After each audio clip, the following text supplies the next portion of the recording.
Hello and welcome back, adventurers. Get comfy as I begin my recollection of Invidia, a realm of hatred, violence, and betrayal. Invidia is a wild, sparsely populated realm with vast stretches of dark, forbidding forest, rounded hills, roads, low rivers, no real mountain ranges, and no major settlements outside of Curricula and the capital, Carina. Civilization is limited to isolated farms, vineyards, and hamlets with a population of 50 or less.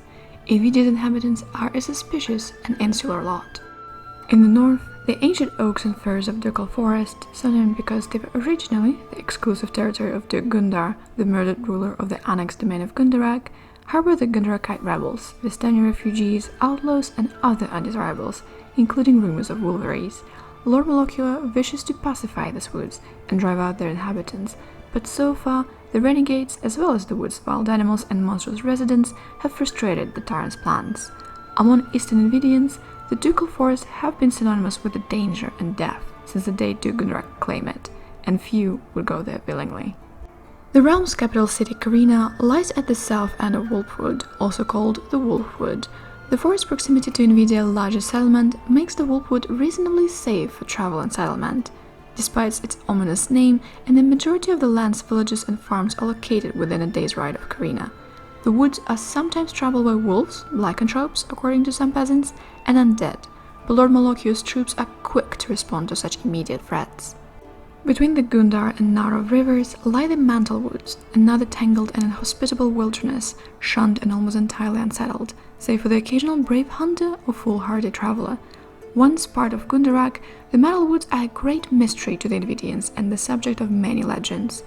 One such tale claims that it is secretly controlled by a powerful hag or sorceress, who can offer supplicants a glimpse of the future for her scrying crystal ball, but almost always demands a fearful price for the service. In the central part of the country, a small range of hills rises into granite slopes called the Crucible. Cold, lonely, and mostly uninhabited, they serve primarily as a barrier between Lord Molocula's troops and the Gundarakite rebels to the north. The Crimson Hill, or Roosedale, surround Castle Hunadora itself and help provide the rebel stronghold with additional defenses. These hills are also called the Bloody Hills, since they were the scene of a fearful incident in which Duke Boldizar Gundar crucified and dismembered hundreds of rebellious nobles and their followers after the Third Unwise Rebellion. It is said that the spirits of the tormented rebels haunt these hills still. Many Invidians consider their homeland to be at its most scenic when viewed from the deck of a riverboat. Invidia's rivers are broad, sluggish, and dark, but they are important to travel, trade, and economy.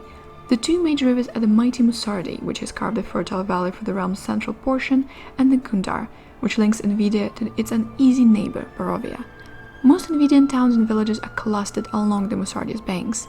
The settlements of Curricula and Carina depend upon the trade carrying along the region's rivers, as they provide the major travel routes to lands beyond her borders.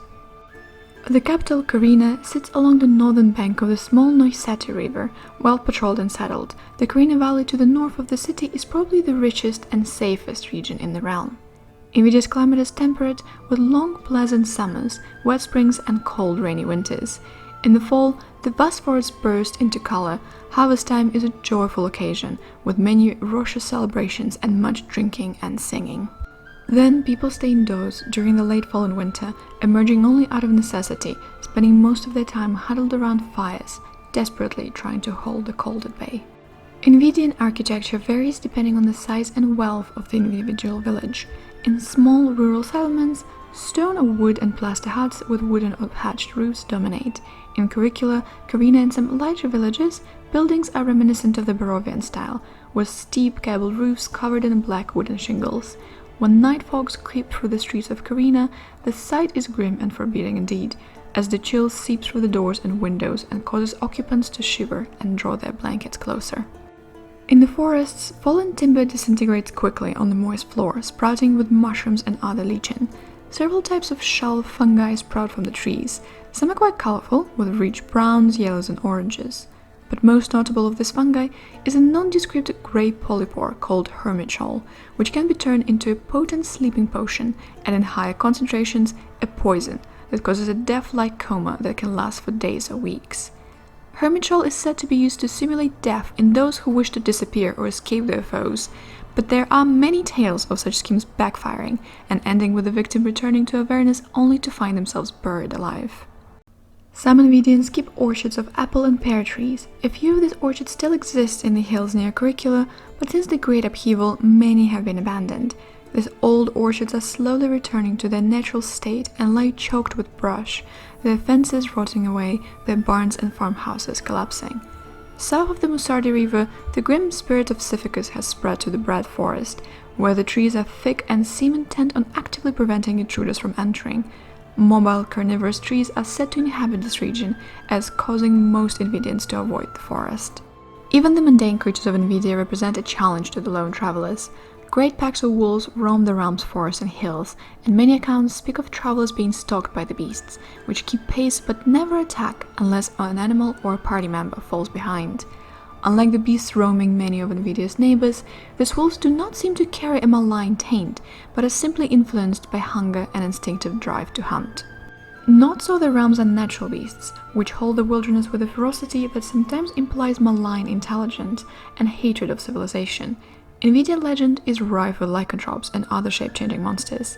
Some wolf packs initially appear natural, but prove to be led by deadly wolveries, while Invidian legends often speak of werewolves who live as normal humans by day and then stalk the land as beasts when the moon grows full. Outbreaks of lycanthropy have been known to devastate entire hamlets and other settlements. Particularly those located far from the main roads or larger villages have been completely wiped out by savage shape-changers. Fortunately for the Invidians, many of these creatures seem to despise each other as intruders on their territory. Vicious infighting appears to keep Invidia's shape-changing population in check. The southern portions, particularly the Brad Forest bordering on Sisyphus, are said to draw outsiders, such as the shadow fiends and fenhounds, as well as various hostile fae. Tales also speak of shadow unicorns, dreadhounds and deadly fiends, but none of this has ever been conclusively proven. Thank you so much for your time, patient listeners. I hope you have decided on the season for your visit to Invidia, but for now, as always, be careful while crossing the mists.